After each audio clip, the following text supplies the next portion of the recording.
it. So I looked on the person's name and it was in Russian, and I don't speak Russian, so I'm just gonna call him Russian Dude. All right, so will there be an opportunity to customize Jensen's appearance? Actually, no. When we started the project, we had to debate if full customization for Jensen's appearance would be an option or not. And also the fact that we really wanted to create an iconic character and whatnot. So we were struggling with those two battles, but since we're going with a very deep story and a lot of things around the main character, and you can relate to him and everything, so we decided to choose the path of going with a unique character that you're going to. That doesn't get transformed along the way. And also the way we explain, because you can buy, you can upgrade Adam as you go through the game, and his appearance doesn't change. And there's actually like a real explanation for that. When Adam gets operated at the beginning of the game, they actually put all the augmentations in him right away. The idea is that he's unable to use them all straight from the get-go. It's a little bit, when a child is born, if you want, the child's got 2 legs, 2 arms, a head, just like us, but he's unable to walk yet. He's unable to talk. Even in the first weeks, he can't even see. So it's a bit the same concept. Adam has all the odds, but the connection between brain and machine is not perfect yet. And as he uses them, he's like, oh, now I can do this, now I can do that. With the XP points. So he gain experiences with his odds. You spend those XP points, and then suddenly you have those new abilities. Got one, Nikki? Yeah. Right. Is the mic working? Okay. I actually have 2 questions real quick. One, there's a lot of moral ambiguity about the augmentation and everything. And that's a big concept, especially for a video game. How are you going to handle that? That's a good question. We'll have to play the game to answer. I don't want to spoil too much. No, seriously. What we really wanted to do, since we have 4 gameplay pillars, you have stealth, combat, hacking, and social, we wanted to provide the players with different options depending their playing style and whatnot. And when it comes in terms of disabling enemies, it was important to us to really let the players choose how they want to approach those things. So therefore, with the takedowns, with the weapons, we have a lethal approach, non-lethal approach. It's going to play a certain role also in the story and how you get through the end of the game without going into the details. If you kill NPCs, they don't have anything to, Yes, I know. What are we doing? So what was really important is empower the players into deciding whether if they should kill people or not. And the morality is part of the game, but I think also it's all about giving the tools to the players to figure out by themselves their own morality. And my other one, we saw that the AI, when he came by the crate, he kind of wasn't too smart. Is that because the game difficulty was a little lower, or because the AI... This code is about more than 3 months old. We're still debugging, we're still tweaking and everything. What we do is basically, there's a threshold where realistic and non-realistic, it becomes frustrating or it becomes fun or not fun and things like that. So we're trying to balance it, like reproducing reality is not always necessarily exactly what you want. It can be really, really difficult and whatnot. So it's trying to strike the right balance between having a good time, like feeling the tension, maybe you make a mistake, then you're able to recover, that kind of thing. So we're still debugging. We'll continue to improve, but it's always to kind of keep that kind of fine line between. Yeah, it's already much better. Yeah. Thank you. Thank you. Got one, Matt? Yeah, I was just wondering, I know in the previous games the world was somewhat persistent, people you killed, weapons that were dropped would still be there when you revisit areas. Is it going to be kind of like that, or are you even going to be revisiting areas that you've already gone through? It's somewhat a linear game in the sense that the story beats tell you where to go, when, etc. There are some places that you're going to go back and things like that. But as long as you're into a section of the game, for instance, we have city hubs, and which they have different missions and whatnot, and all the people you kill, or the loot that you put in one spot, and you go do another mission and you come back, it's still there. You can take it back again. So it's somewhat persistent. It's built really just like the first one in that sense a lot, like how the missions are. Nikki? I noticed that in the cutscenes you could actually hack people. Like it looks like you can control people. Is that something you can control everyone, or just people with augmentations, or is that going to be like a major gameplay element within the game? Or? Actually, it's not part of the gameplay. It was really a part in the story that now it's just a teaser. Yeah. It looked really cool. Thank you. Taking notes. Now, I'm personally expecting the PC version. Are there any specific differences between the PC version and the console version that don't necessarily make it better, but are more tailored to the PC? And also, will there be DirectX 11 support? The answer is yes, there are particular things for the PC, and the complementary answer to that is we're going to talk about those things soon. And DirectX 11. It should be supported, yeah. Excellent, thank you. Alright, so I was a huge fan of the first game. One of my favorite things to do in the first game was to get the sword and run around like a maniac. And then never die again, ever. Well, yeah, I mean, I got my augmentations to the point where I had like, you know, a ton of health and it was as fast as I could chopping down doors. Now, is there going to be that level of variety, and is there going to be a sword? I knew this was going to happen. There's going to be a lot of variety, and you might be able to run around and kill people. Is there a sword though? It was so awesome. In your arms, dude. I know it's in your arms. I won't tease you. There's no sword in that game.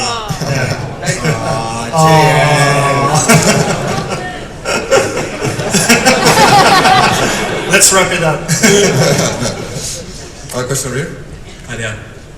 Human Revolution is obviously a prequel to the original Deus Ex, and that game is more than 10 years old now. And we've had a lot of technological advancements since that game came out. I'm just wondering, how hard is it to make a prequel not be influenced by recent years of technology, things like the internet and mobile technology? Still have Human Revolution being a prequel and not kind of overstepping the technological bounds of the first game?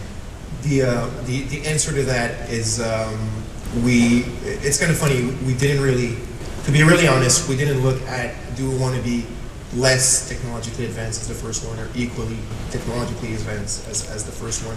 What we did is that we really did our homeworks about where technology is going to go in the next 20, 30 years. We bought tons of books about the technological curve and all the Ray Kurzweil stuff, and we met with some specialists as well in transhumanism and stuff like that, who would come once in a while to the office and talk with us and look at what we're doing. So our angle was more about, let's make something that seems to be credible for the next 30 years, really. And at the same time, we had a bit of fun because it's a video game, so we pushed some of the boundaries, obviously, because, it has to be fun when we develop those games, and it has to be fun for you guys as well. Obviously, it's well known that in the game now that there's a CD that has 2 levels. Is that possible for 2027? Honestly, I don't know. Maybe not, but, we felt like doing it, so we pushed some boundaries.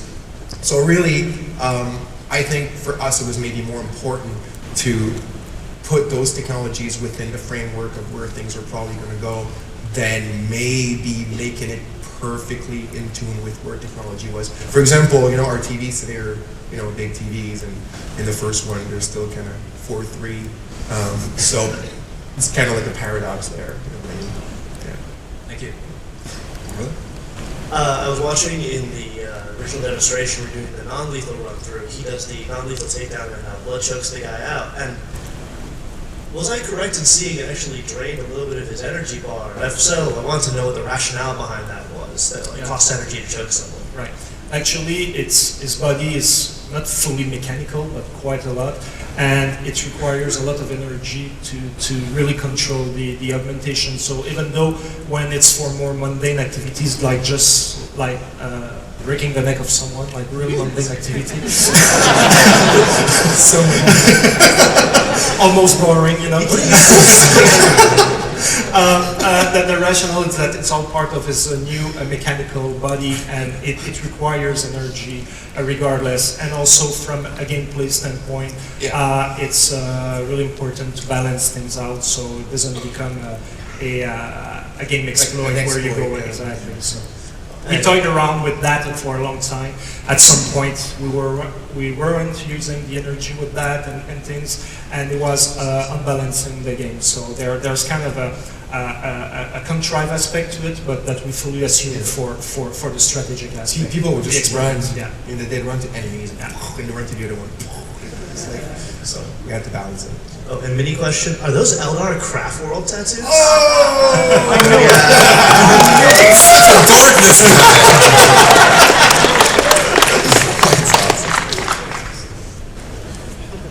And then someone noticed.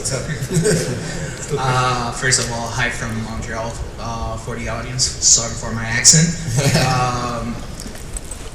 I noticed that the UI is pretty polished, and I just wanted to know what's the inspiration behind the UI, the general user interface behind the game, because it's very nice and it seems very intuitive.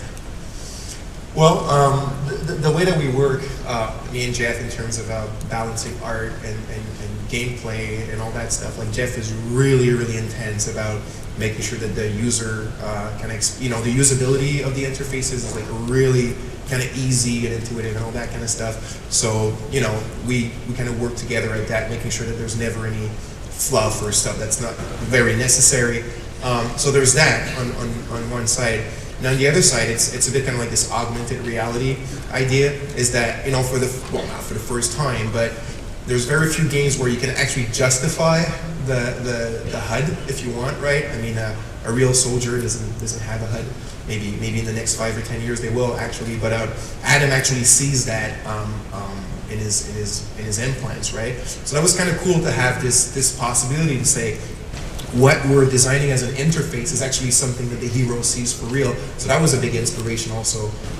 It's worked into the narrative at some point in the game too. It's totally, it's worked into the story. And also, it was important to have a clear language about how you can interact also with the world and everything. Yep. But at the same time, we didn't want it to be intrusive, like that you see it all over the place. So it kind of flow naturally. Like when you get close to something, you look in a specific direction. Now you're going to highlight stuff. Yeah, there's like a also. threshold. Exactly. So it was important for us that it didn't become like a pizza, like everything going on screen at once. So yeah. Right. Thank you very much. Thank you. Cheers, man. See you back. Go ahead. We saw the assault rifle, the machine pistol, the proximity mine, and like the trank gun. These are things that are pretty typical to shooters, but I want to know, like you said, there's no sword. Are we going to see some more non-standard weaponry in the game? Absolutely. I answered your question. Some less standard? Yes. Yeah. There's some, how did they say, big fucking, what's it? It's like the Doom thing. Yeah. Big, there's got to be one person in this room that knows that. Yeah, so No one knows that. Seriously, we didn't really talk about all the weapons in the game, but there will be also other less standard weapons that you'll have the chance to experience with, without going into details. Yeah. Thank you. What sort of differences can we expect? I thought he said sword. There is no sword. Sorry. Big friendly gun. What sorts of differences can we expect in higher difficulty settings? We have 3 difficulty settings. The first one is more for the people who wants to really more enjoy the story and the mystery and try to unravel it. The give me a challenge mode is the second one, where it's the actual game